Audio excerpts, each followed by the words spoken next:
Hi guys! As you can see on the title, it's another project pan, and I panned a lot in the last months. It's not product, it took me a month to empty them, but the last few months I worked on them and now they're empty.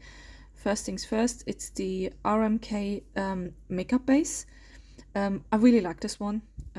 We were here when I started, then here, and then here, so it makes sense that it was now finished.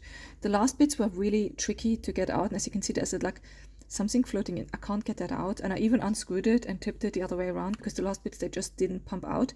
I really like this primer. I would definitely repurchase it. This is a great primer for summer, super lightweight.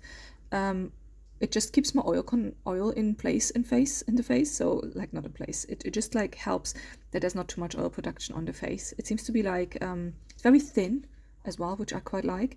And yeah, it just seems to really help for the makeup to last a bit longer, especially in summertime. So that's done. Then my foundation is done, as you can see. This was a mix actually. This was the Lacura Cashmere Glow, and I did mix in the end because it got a bit dark for me. I mixed in a little bit of this one, as you can see. I used this one a little bit, the Essentiel from Guerlain. But the Lacura one is basically now all gone. It's empty. I finished it all up. Last month we were here, now we are done here. This one actually surprised me. I thought maybe I will not manage to finish it up, but I did. So very happy with that.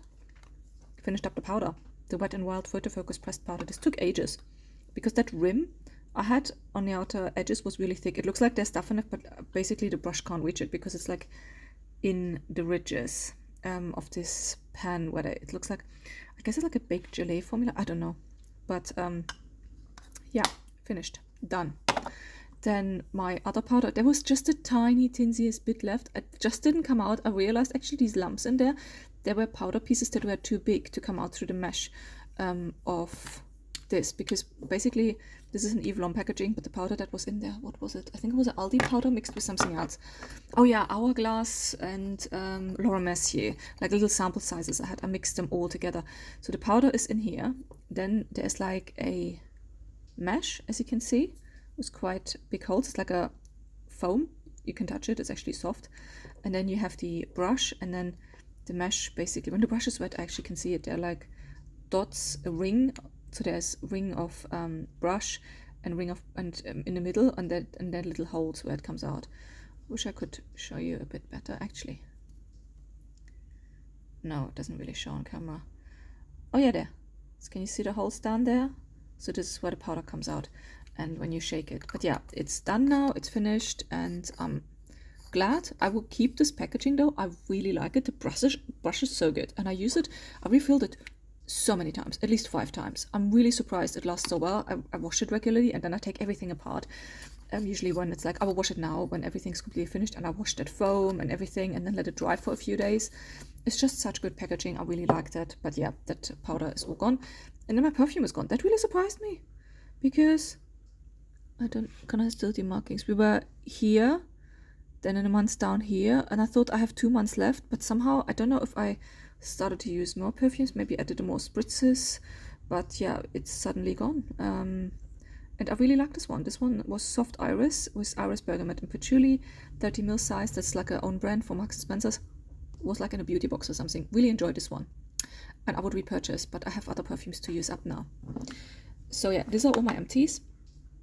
Then things I made progress on. Firstly, the setting spray, which is like the Aldi one. I don't like that one. That sprayer is so it splashes in your face. So last time we were here, now we're here. I really try to make an effort at the moment to use it every day. If I go well with that, I literally could have used it up in a week's time, maybe in 2 weeks' time. And then this is my blush. I can see a dip in it. I don't know if it shows up on the camera. I use it as my sole blush at the moment every single day, and this one is actually quite hard. This one is a bit softer, but I dip into this one a little bit in this one. I don't use blush too much, but I have the feeling I will work on this one for a long time. I really hope I hit pan on this one though before the end of the year.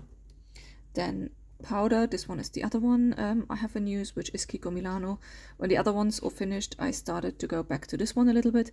This one, there's not much left basically. It's literally the outer rim. So if I focus on this one, I probably could have finished it in 2 weeks. It's the Matte Effect finishing powder from Kiko Milano. I quite like it because if you're like, because it has a little bit of a pink tinge, as you can see. And if you have a foundation that pulls a bit too yellow or orangey on you, this one is quite a nice one to like as a all over setting veil. Same with this one. This is the LOV Perfectitude Aura Glow powder. This one, if you use a really light hand, you can use it all over your face, or if you use like a stiff brush, you can actually use it as a highlighter. There you go. I really like this powder. I like the look of it. I like the packaging. The packaging is actually quite nice. And yeah, it feels nice and it looks quite nice. It's a baked powder, but I feel like it's really wearing off. It had like a dome. Focus. And now the dome is completely gone and it's quite flat. So it's definitely wearing down. How much is it actually in there? 6 grams. So yeah. Then still using this one, the brow gel, the La Crua Set Forget brow gel, still going strong. The eyeliner though, this is the Too Faced Better Than Sex Easy Glide Waterproof Liquid Eyeliner in deepest black. This one I think is slowly drying, but it still works. But I feel like it works less than it worked like 2-3 months ago. So that's actually quite good. So I really can see it is slowly going down. And then mascara. Last time I added in the Beach Waterproof Mascara. I don't like this one. I also started to use this one, the Double Wear from Estee Lauder. And this one really surprised me because I have really good memory of this one, the Double Wear. But somehow it says 0 smudge. This one smudges on me in a sense of it transfers from my eyelashes to my under eye. And that's a bit annoying. So depending on which mood, this one, the only reason I don't really like the waterproof one, it's just such a pain to remove in the evening. So if I know I have the time to do proper cleanse, I use this one. And on days where I know I'm busy and it has to be quick, I use the Double Wear because it's just easier to remove. Then eyeshadow palette, I'm really getting bored of this one. So a few times this month I actually used something else, but I still try to focus on this one. It's the Run eyeshadow palette in 75 degrees. Reason I'm using this one is because it's cream and they just go off quicker. So I thought, oh, let me focus on this one so I get some use out of it because it's so expensive. Proper dip in the pans, like especially this and this shade. This one mainly I use, and this one to highlight a little bit. This one is quite nice as well. This one I'm not too of a biggest fan, but I used it a few times as well and I seem to slowly warm up to it. But yeah, no pan yet. Now I need to add a lot in because I removed a lot. First things first, I will add a primer, which is the La Crua Snapshot Ready Primer. This is the 30 ml size. This is new. I used it once. So this one will take for probably 3 months if I consider. Usually my primers, they last like for 3 months. It has a glow to it.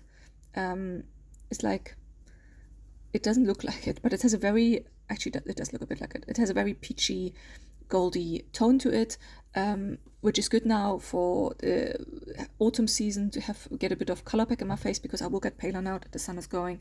So I will use this as a primer, I thought. And then I will actually not add a foundation in. I will actually add, instead I will add this one, the Dior Backstage Concealer. I will add as my foundation in because this one is getting old and I would feel bad considering how expensive that is to get off, and it's quite a good color match for me at the moment. So I tried it out yesterday and today. It has a little brush and it's quite a good match for all over my face. So it has more coverage than I usually like with foundation, of course, but if I use it sparingly, dot it over the face and then use a brush or a sponge, or recently I also used like I've like this little triangle, these ones here, these makeup puffs, I use them as well. It actually looks quite nice, so I will use this because I want to get use out of it and hopefully finish it. So let's see how long this one will take. We're fairly high up here still with this one. I need to actually let it settle, but yesterday it settled and I think it's roughly up here, and it's 11 mils. So considering foundations usually last me 3-4 months and they're 30 mils, that might last well over a month. So let's see. And as a perfume, I will add in this one. This is the Floral Love one. This I think is from Aldi. Yeah, it is from Aldi. I quite like it. It suits me for the season and I want to tackle, I know it is fairly new, but to be honest, most of my perfumes are new. I don't tend to have many perfume backups because they do get bad quickly and I don't want that. So I will use this because I like it at the moment, and if I want to change it next month, I don't feel too bad. But for now, I will focus on this one. And then I will also add another powder. This is from Kiko Milano. This is the Dolce Diva Powder Foundation, SPF 50. Well, it's meant to be a powder foundation. I don't find it that covering though. So if I use a really light hand, I quite like it to mix it up as a setting powder, just with a really light hand, especially now considering I will only use a concealer as a foundation. I used it a couple of times. Actually, the packaging is also broken. That's also one of the reasons I want to tackle it, because that really annoys me. It fell down and it just broke off. So that annoys me. So I thought, okay, you know what? Let me tackle this. This is not a pen, by the way. I don't know what it is. It seems to be something. Whoopsie. Dried. Oh, I don't know. There we go. It's gone. So yeah, I will tackle this one and slowly. I will focus on my other 2 powders though I still have, and maybe mix it up with this one as well. But yeah, there we go. Let me know what you're thinking, and I'll see you next time. Bye.